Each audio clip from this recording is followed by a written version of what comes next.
Hey everyone, Pete from London Camera Exchange, and today we're going to jump straight into the video, which is all about this, the Canon PowerShot Zoom. Now, I'm not sure if I should be calling this a camera or a digital monocular, but this concept brings the technology from the PowerShot range and encases it in this small, lightweight and simple to use body. Inside we find a 3-step zoom system, which basically means when you click the button on top, you automatically zoom to one of 3 different focal lengths. And that's right, interestingly, the PowerShot zoom is measured in millimeters, much like interchangeable lenses, and not a magnification like a set of binoculars. As standard, when you turn the zoom on, you will find it set to 100mm, which is a little over what the human eye sees. With a click of the button, you are taken to an optical 400mm. Now, you can't go anywhere in between, and it goes straight from 100 to 400. After this, you click the button again, and the camera zooms to 800mm, but this time it's a digital crop of that previous 400. Canon have kept this design really rather simple, and to be honest, there's not really that much I can show you on the outside, and this design concept works really well for sort of ease of use and handling. On top you see the power button, and it's quick to respond. So having the zoom in your hand or on a lanyard mean you can almost instantly take a closer look at your subject. Across from the power we find the menu button, which took a little bit of getting used to due to the normal directional pad or joystick from a compact camera missing. But you still benefit from the normal Canon menu found inside. The main and most accessible button on top is obviously that zoom button. Below the viewfinder we first come across an adjustable diopter, which you can use to set the EVF correctly if, for instance, you wear glasses or like to hold it slightly further away from your eye.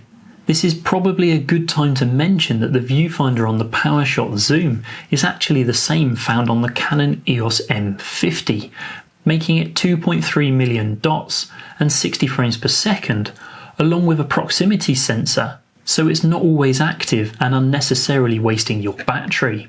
On the side there's a small flap that reveals the microSD card slot and the USB-C socket that's used for data transfer and charging. The battery is internal, so unfortunately it means it cannot be swapped over, but Canon does state that you should get approximately 150 images or up to 60 minutes of video on a single charge. You can recharge the zoom via a power bank whilst out in the field.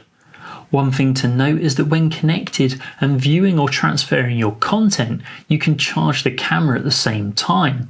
But if you go into the shooting mode, you will only be powering the camera from the external pack. Now, holding something steady that's this small and lightweight isn't always the easiest thing to do at those longer telephoto lengths. But thanks to the PowerShot Zoom's in-body stabilization, you're able to see your subjects clearly and also capture crisp and sharp images. Much like the tech found inside the SX70, we get a 4-axis stabilization, and to be honest, without this compensation, I kind of feel the PowerShot Zoom would be nearly impossible to use. I was really impressed with how clearly I could see my subjects at 400 and 800mm, just holding it one-handed. It is also active all of the time, so even if you just wanted to use it as a monocular, you still benefit from that shake-free view. At its heart is a 12.1 megapixel sensor and the Digic 8 processor, meaning you can capture up to 10 frames per second in continuous burst shooting, or switch across to video mode and record full HD video at 24, 25 and 30p. Now, with the size of the PowerShot taken into account, it's quite clear that the sensor is fairly small, so this might not be the best camera for nighttime photography. The camera itself is pretty much set up for simplistic and automatic use. You cannot change the shutter speed, ISO, or move the AF points around, but you can switch face detection on and off, along with continuous autofocus. At the front, just above the lenses, you will see 2 holes that are the built-in stereo mics, perfect for a quick voiceover whilst out in the field. There is no speaker on the camera, so to listen to the audio and playback, you will need to transfer your content across to a smart device or download to your computer. The built-in Wi-Fi and Bluetooth allows you to not only take control of the camera and transfer your content, but you can also add time, date, and GPS information to your images, which for someone who's out in the wild, who may have found a rare bird or something unusual, it's a great tool to refer back to later on. This is in no way going to replace anyone's main camera, binoculars, or even a smartphone, but it will certainly sit alongside and complement them. The obvious user is someone who enjoys going outside and watching wildlife, and possibly would like a simple and easy way to document what they're seeing. Other users could possibly be those in security who again need something small and portable to quickly check details in the distance, or even property and roof surveyors.